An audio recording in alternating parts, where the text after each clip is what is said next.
ପଶୁ ବି ଅତି ନିଜର ହୋଇଥାଏ, କିନ୍ତୁ ବେଇମାନୀ ମଣିଷ ସବୁବେଳେ ବିଶ୍ୱାସରେ ବିଷ ହିଁ ଦେଇଥାଏ। ଯେତେବେଳେ ଆମେ ପାଠ ପଢ଼ୁଥିଲେ, ସ୍କୁଲ ହେଉ କିମ୍ବା ଟ୍ୟୁସନ୍ ହେଉ, କେବଳ ଆମେ ପରୀକ୍ଷା ଦେଉଥିଲେ, କିନ୍ତୁ ଏବେ ସାରା ଜୀବନ ଆମକୁ ପରୀକ୍ଷା ଦେବାକୁ ପଡ଼ୁଛି। ସମୟ ଯେତେ ବି ବଦଳି ଯାଉ, କିନ୍ତୁ ଆମ ନଣନ୍ଦ ଭାଉଜଙ୍କ ଭଲ ପାଇବା କେବେ ବି ବଦଳିବନି। ଜୀବନରେ ଆଖିରେ ଲୁହ ଦେବା ପାଇଁ ନା ବହୁତ ଲୋକ ଅଛନ୍ତି, ଆଖିରେ ଲୁହ ବି ଦେଖିବା ପାଇଁ ବହୁତ ଲୋକ ଅଛନ୍ତି, କିନ୍ତୁ ଆଖିର ଲୁହ ପୋଛିବା ପାଇଁ ନା ବହୁତ କମ୍ ଲୋକ ଥାଆନ୍ତି। ଜାଣିଛନ୍ତି, ମଣିଷ ନା ଦୁନିଆର ସବୁଠାରୁ ବଡ଼ ଭୁଲ କରେ।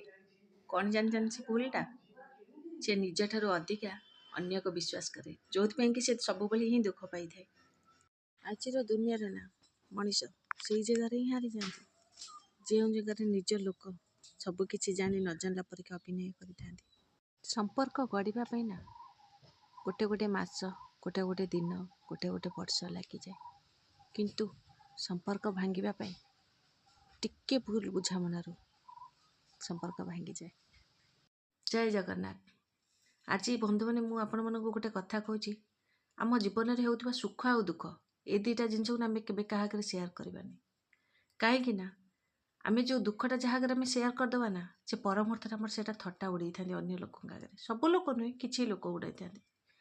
ଆଉ ସୁଖଟା ସେମିତି ଆମେ ଯଦି କାହା ଆଗରେ ସେୟାର କରିଥିବା ନା, ସେ କେବେ ଆମ ସୁଖ ଦେଖିପାରିବେନି, କାହିଁକିନା ଆମକୁ ନେଇକି ସେ ଈର୍ଷା କରିବେ। ସେଥିପାଇଁ ଆମକୁ ଭାବି ଚିନ୍ତି ଦେଖି ଚାହିଁ ଲୋକଙ୍କ ଆଗରେ ଆମ ସୁଖ ଦୁଃଖ ସେୟାର କରିବା ଉଚିତ। ନିଜ ଶରୀରର ଠାରୁ ଶବ୍ଦ ଆଉ ବ୍ୟବହାରକୁ ନା ସୁନ୍ଦର ରଖନ୍ତୁ।